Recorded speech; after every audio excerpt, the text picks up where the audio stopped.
नमस्कार बच्चों, YouTube channel शिक्षालय में आप सभी का स्वागत है। मेरा नाम है Renu Yadav. Class 9th atoms, molecules और आयंस में आज हम ये जानने वाले हैं कि एटम्स होते क्या हैं।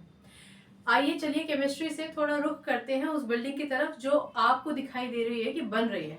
कोई भी बिल्डिंग, कोई भी घर, दुकान, कोई भी स्ट्रक्चर जब बनता है तो सबसे ज़्यादा इम्पोर्टेंट क्या होता है? ईंटें। तो आप देखते हैं कि जितने भी हमारे मजदूर भाई हैं वो ईंटों को चुनते हैं, एक दीवार बनाते हैं और धीरे धीरे वो पूरा घर तैयार हो जाता है। बहुमंजिला भी हो सकता है वो घर, भले ही बहुमंजिल घर हो या फिर एक मंजिल का घर हो, कि जितने भी फ्लोर आप उसमें बनाना चाहें, आपको सिर्फ एक दीवार दिखाई देती है, एक घर दिखाई देता है, बिल्डिंग दिखाई देती है।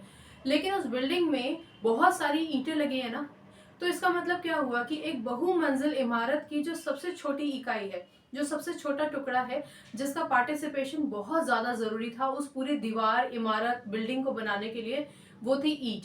सिमिलरली कोई भी एलिमेंट, भले ही वो सॉलिड हो, लिक्विड हो या गैस हो, उसको बनाने के लिए जो सबसे छोटा एलिमेंट होता है उसको हम कहते हैं एटम। यानी एटम इतना छोटा होता है कि अगर आपको उसका साइज मेजर करना हो तो आपको नैनोमीटर का इस्तेमाल करना होता है। एक पॉज लीजिए। देखिए, अगर हमें ये जानना हो कि दूध कितना लीटर आता है तो हम लीटर्स में नापते हैं ना, यानी मेजरिंग यूनिट लीटर हो गई किसी भी लिक्विड की। अगर मुझे डिस्टेंस मेजर करना हो तो हम किलोमीटर्स की बात करते हैं, ठीक है ना। छोटा डिस्टेंस मेजर करना हो तो हम मीटर की बात करते हैं। 1 किलोमीटर में 1000 मीटर होते हैं, 1 किलो में 1000 लीटर होते हैं, 1000 ग्राम होते हैं, ठीक। तो इस तरीके से आपके पास हर एक मेजरिंग यूनिट होती है। सिमिलरली अगर आप एटम के साइज की बात करते हैं तो ये समझिए कि जो एटम का साइज होता है ना, वो एटम के रेडियस से नापा जाता है। रेडियस तो आप जानते हैं, अगर हम ये अज्यूम करें कि एटम ये है तो इसका रेडियस ये होगा, तो किसी भी एटम का मेजरिंग यूनिट उसका रेडियस होता है। यानी एटम का रेडियस कितना है, इससे आपको पता चलता है कि एटम का साइज कितना है। लेक्चर की शुरुआत में मैंने आपको बताया कि एटम बहुत छोटा होता है। कितना छोटा होता है? इतना छोटा होता है कि इसका जो मेजरिंग यूनिट होता है वो होता है नैनोमीटर। नैनोमीटर का क्या मतलब होता है? देखो, 1 नैनोमीटर इज इक्वल टू 1/10⁹मीटर। आप समझ रहे हैं कितना छोटा यूनिट होगा? यानी अगर मैं इसको थोड़ा ठीक से लिखूं, इसको ऊपर लेकर जाऊं, तो 1 नैनोमीटर इज इक्वल टू 10⁻⁹मीटर। तो 1 नैनोमीटर आपका इतना छोटा यूनिट है कि 1 नैनोमीटर 10⁻⁹मीटर्स के बराबर होता है। इसका क्या मतलब होता है? चलिए एक एग्जाम्पल लेते हैं। हमने एग्जाम्पल लिया हाइड्रोजन का। देखिए, आप सभी जानते हैं कि हाइड्रोजन बहुत ही छोटा एटम होता है। हाइड्रोजन इतना छोटा है कि अगर आप इसका साइज मेजर करते हैं तो इसका साइज है 0.037 नैनोमीटर। इसका क्या मतलब हुआ? सिंप्लीफाई तरीके से लिखते हैं। 0.037 नैनोमीटर का मतलब हुआ 0.1 2 3 4 5 6 7 8 9 10 37 मीटर। अब आप समझिए, अगर आप मीटर में नापेंगे हाइड्रोजन के रेडियस को, उसका एटॉमिक साइज पता लगाने के लिए, तो ये है पूरी की पूरी आंकड़ा। तो इसको थोड़ा सिंप्लीफाई करने के लिए हम इसमें लिख देते हैं 0.37 इंटू 10⁻⁹ मीटर्स। यानी हाइड्रोजन का जो एटॉमिक रेडियस है, उसका जो एटॉमिक साइज है, ठीक है, वो 0.03 इंटू 10⁻⁹ मीटर है। अब चलिए, हाइड्रोजन तो छोटा है। आप कह सकते हैं कि मैम हाइड्रोजन तो है ही छोटा, इसलिए उसका जो मेजरिंग यूनिट है वो इतना, उसकी वैल्यू इतनी कम है, ठीक है ना। ये आपको आई थिंक समझ में आ गया होगा, राइट। ये है आपका मीटर और ये 10⁻⁹ मीटर करके आप लिख सकते हैं। चलिए अब हाइड्रोजन से आगे बढ़ते हैं, कॉपर की तरफ चलते हैं। कॉपर हाइड्रोजन के मुकाबले तो अच्छा खासा बड़ा एलिमेंट है, लेकिन कॉपर का रेडियस कितना होता है अभी बताती हूँ। पहले ये सुनिए कि अगर आप I think 35 lakh carbon atom को रख देते हैं तो वो 35 लाख कार्बन एटम सिर्फ 1 सेंटीमीटर का डिस्टेंस ही कवर कर सकते हैं। अब आप सोचिए एटम कितना ज्यादा छोटा होता है, बहुत छोटा होता है, इसीलिए तो इसका मेजरिंग यूनिट नैनोमीटर है। तो अगर आप अब देखें तो कॉपर का मैं आपको साइज बता देती हूँ। Copper is equal to 0.128 nanometre, ठीक है ना। 0.128 नैनोमीटर होता है ये। क्लियर? इतना छोटा उसका साइज है, इतना छोटा उसका साइज। अब आप समझिए, ये 0.037 नैनोमीटर था हाइड्रोजन, लेकिन कॉपर कितना है 0.128 नैनोमीटर। तो 0.128 नैनोमीटर होने के बावजूद 35 लाख कार्बन एटम को साथ में रख लीजिए तो सिर्फ 1 सेंटीमीटर का डिस्टेंस ही कवर कर पाएंगे।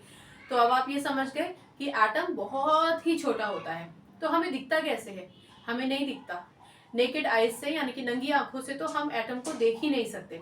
एटम को देखने के लिए हमें चाहिए होता है स्कैनिंग, टनलिंग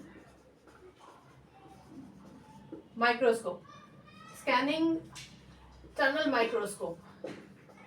माइक्रोस्कोप जानते हैं ना, बायोलॉजी लैब में आपने देखा होगा कभी, मैम चीक सेल्स दिखाते होंगे कि कैसे होते हैं चीक सेल्स का स्ट्रक्चर, या बहुत सारे और बैक्टीरियाज वगैरह आप देखते हैं ना, तो माइक्रोस्कोप का इस्तेमाल करते हैं, क्यों? मैग्नीफाई कर देता है। लेकिन नॉर्मल माइक्रोस्कोप एटम को मैग्नीफाई नहीं कर सकता, उससे आप नहीं देख सकते। तो ये जो हमारा स्कैनिंग टनल माइक्रोस्कोप होता है, या फिर आप इसको पढ़ेंगे स्कैनिंग टनलिंग माइक्रोस्कोप, इसी को हम STM कहते हैं। ये क्या करता है? ये ना एक इलेक्ट्रॉन माइक्रोस्कोप होता है। इलेक्ट्रॉन माइक्रोस्कोप का क्या मतलब हुआ? ये आपको एक कंप्यूटर जनरेटेड इमेज देता है। तो जब आपको कंप्यूटर जनरेटेड इमेज मिल जाती है ना, उसके बावजूद कोई भी एलिमेंट जिसके एटम्स को आप पढ़ना चाहते हैं, इससे एक्सपोज करेंगे तो वो जो एलिमेंट है उसका सरफेस आपको दिखाई देगा। तो उस सरफेस में जो एटम्स होंगे फिर भी वो आपको ब्लर दिखाई देंगे। स्फेरिकल शेप शायद आपको दिखाई दे जाए, लेकिन ब्लर दिखाई देंगे। अगर आप दो एलिमेंट्स को साथ में देखते हैं तो आपको दोनों एलिमेंट्स के एटम्स साथ में दिखाई देंगे, मतलब एलिमेंट्स का सरफेस आपको दिखाई देगा लेकिन ब्लर दिखाई देगा। तो जो स्कैनिंग टनलिंग माइक्रोस्कोप जिसे हम STM कहते हैं, वो कंप्यूटर जनरेटेड इमेज देता है, उसके बावजूद क्लियर पिक्चर हमको एटम की नहीं दिखाई देती है, ब्लर इमेज देती है। ये एग्जाम में कभी नहीं पूछा जाएगा। क्या पूछा जाएगा? पूछा जाएगा एटॉमिक रेडियस क्या होता है। तो आप कहेंगे एटॉमिक साइज को हम एटॉमिक रेडियस में ही मेजर करते हैं, ठीक है ना। Size of an atom is measured in atomic radius, और एटॉमिक रेडियस को मेजर करने की जो यूनिट होती है वो नैनोमीटर होती है। नैनोमीटर का मतलब होता है NM, ये यूनिट है। जैसे किलोमीटर होता है ना KM, ऐसे ही नैनोमीटर होता है NM, ठीक। 1 nanometre is equal to 10⁻⁹ metre, ये इंपॉर्टेंट है। हाइड्रोजन का एटॉमिक साइज नहीं पूछा जाएगा, कॉपर का एटॉमिक साइज नहीं पूछा जाएगा, कितने लाख कॉपर एटम मिलकर 1 सेंटीमीटर का डिस्टेंस कवर करते हैं, नहीं पूछा जाएगा। जो सबसे ज्यादा इंपॉर्टेंट बात है वो ये यूनिट है। इस पूरे लेक्चर से आपने क्या सीखा? इस पूरे लेक्चर से आपने सीखा कि atom is the basic unit by which a matter is made. कोई भी मैटर हो, सॉलिड, लिक्विड, गैस, वो हमेशा सबसे छोटी इकाई एटम से मिलकर बना होता है, और करोड़ों एटम्स मिलकर कोई भी एलिमेंट बनाते हैं।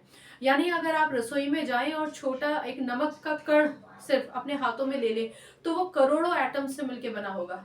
वो छोटी सी बाली चांदी या सोने की आपने पहन रखी है अगर आप कन्या है तो, या फिर अगर आपके पास कोई भी मेटल की चीज है, मान लीजिए आपके पास बाइक की चाबी ही है, इस उम्र में, कम उम्र में बाइक नहीं चलानी चाहिए पर वैसे बता रही हूँ, या कोई भी मेटल की चीज आपने अपने हाथ में पकड़ रखी है, या आप उससे एक्सपोज होते हो, चाबी हो घर की या कुछ भी, उसमें करोड़ों एटम्स होते हैं। तो छोटी सी बाली से लेके डिपेंडिंग ऑन कि कितना बड़ा आपके पास कोई भी मेटल है, धातु है, उसमें बहुत सारे एटम्स होते हैं। लिक्विड में भी बहुत सारे एटम्स होते हैं।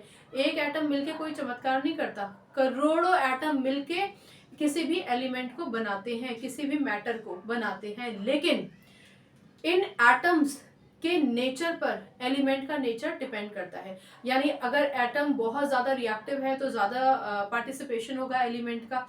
ये जितनी भी बातें हैं ना, कम रिएक्टिव होगा तो कम पार्टिसिपेशन होगा, कम एलिमेंट्स के साथ घुलेगा मिलेगा, यानी प्रोडक्ट बनाएगा। केमिकल रिएक्शन में कैसे पार्टिसिपेट करता है कोई भी एलिमेंट, वो एटम के कैरेक्टर पर डिपेंड करता है, ठीक है ना, उसकी रिएक्टिविटी पर डिपेंड करता है, रिएक्टिव है या नहीं है, न्यूट्रल है, एटसेट्रा एटसेट्रा। ये चीजें आपको फिलहाल अभी नहीं पढ़नी है, अभी सिर्फ लेक्चर में आपको एटम्स के बारे में एक इंफॉर्मेशन देनी थी। चलिए, आई होप आपको समझ में आया होगा। अगर कोई डाउट है तो आपको पता ही है कि आपको सवाल पूछना है बेहिचक बेझिझक। केमिस्ट्री से अपनी केमिस्ट्री अच्छी बनाइए, शिक्षा ले आइए। अगली बार मिलने तक अपना ख्याल रखिए, खुश रहिए, सकारात्मक रहिए। नमस्कार।